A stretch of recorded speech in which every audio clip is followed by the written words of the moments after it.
Kay Kristo ay lubos ang pagsunod ko.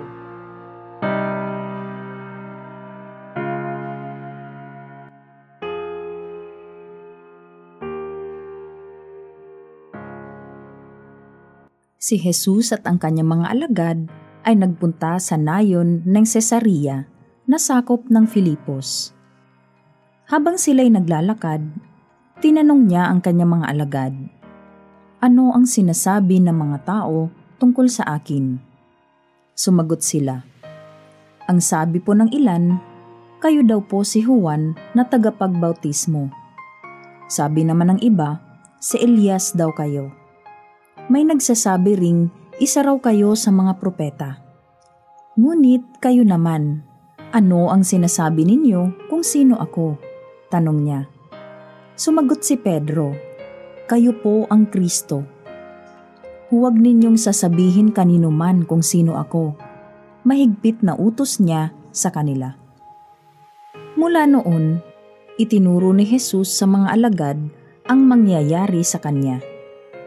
Sinabi niya, "Ang anak ng tao ay kailangang magdanas ng matinding hirap. Siya'y itatakwil ng mga pinuno ng bayan, ng mga punong pari, at ng mga tagapagturo ng kautusan. Siya'y ipapapatay, ngunit muling mabubuhay sa ikatlong araw." Malinaw na sinabi niya ito sa kanila, at dahil dito'y dinala siya ni Pedro sa isang tabi at pinagsabihan. Ngunit tumalikod si Jesus, tumingin sa mga alagad at sinabi kay Pedro, "Umalis ka sa harap ko, Satanas. Ang iniisip mo'y hindi galing sa Diyos, kundi sa tao." Pinalapit ni Jesus ang mga tao at ang kanyang mga alagad at sinabi sa kanila, "Ang sinumang nagnanais sumunod sa akin ay dapat itakwil ang kanyang sarili, pasanin ang kanyang krus at sumunod sa akin. Ang sinumang nagnanais na magligtas ng kanyang buhay ay mawawalan nito. Ngunit ang mawalan ng kanyang buhay alang-alang sa akin at sa magandang balita ay magkakamit nito." Ito ang tanging pagkakataon na nagtanong si Jesus kung ano ang iniisip ng mga tao tungkol sa kanya. Ginawa niya ito upang turuan ang mga alagad na higit siyang maunawaan, lalo na kung anong klasing Mesiyas ba siya, at kung anong klasing mga alagad din ba dapat sila.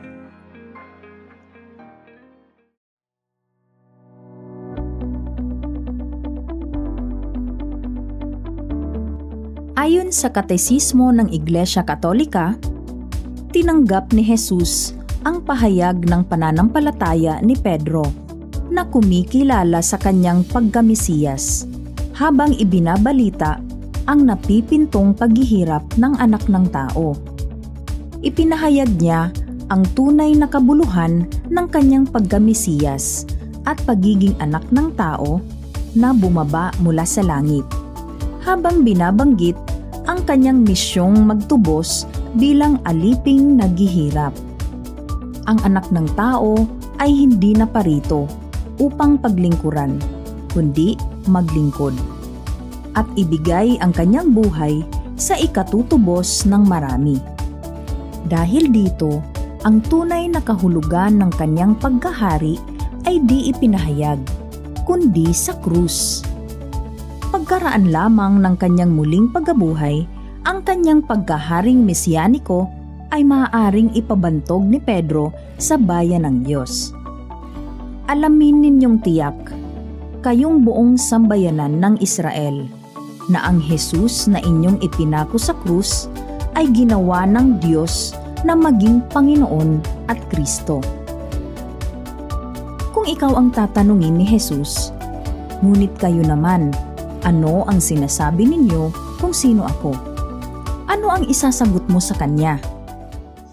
Ang sagot ng mga alagad ni Jesus ay nagpapahayag kung nasaan na nga ba sila sa kanilang pakikilakbay kasama si Jesus, at makatutulong ito na akayin sila ni Jesus sa isang mas ganap na pag-unawa sa kanyang pagkatao at misyon. Sa ebanghelyong ating narinig, Inakala ng mga tao na siya si Juan Bautista, si Elias o isa sa mga propeta. Hindi naman masama ang pagpalagay nila kay Jesus bilang propeta, ngunit hindi ito sapat. Kung si Jesus ay isa lamang sa mga propeta, matatanggap natin kung gaano kahalaga ang kanyang mensahe.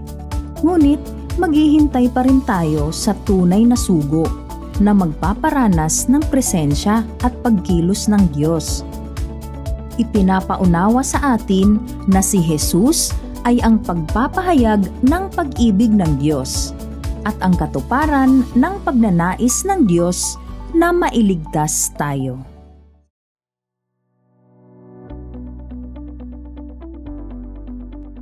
Sa paanong mga paraan mo kaya higit na makikilala at maipapakilala si Jesus sa araw-araw na takbo ng iyong buhay? Una, sa personal na pagkakaroon ng ugnayan kay Jesus at ang pagtanggap sa Kanya sa aking buhay sa pamamagitan ng regular na paglahok sa mga pagdiriwang ng simbahan, ng mga sakramento at sa aking palagiang pananalangin. Ikalawa, maging bukas sa mga pahayag ng Diyos sa aking buhay sa pamamagitan ng pagkakaroon ng kamalayan sa araw-araw kong karanasan at sa mga taong aking nakakahalubilo bawat araw. Ikatlo, sa pagsasabuhay ng mga aral ni Jesus upang tunay na maging buhay ang kanyang mga salita at aral gaano man ito kahirap sa panahon natin ngayon.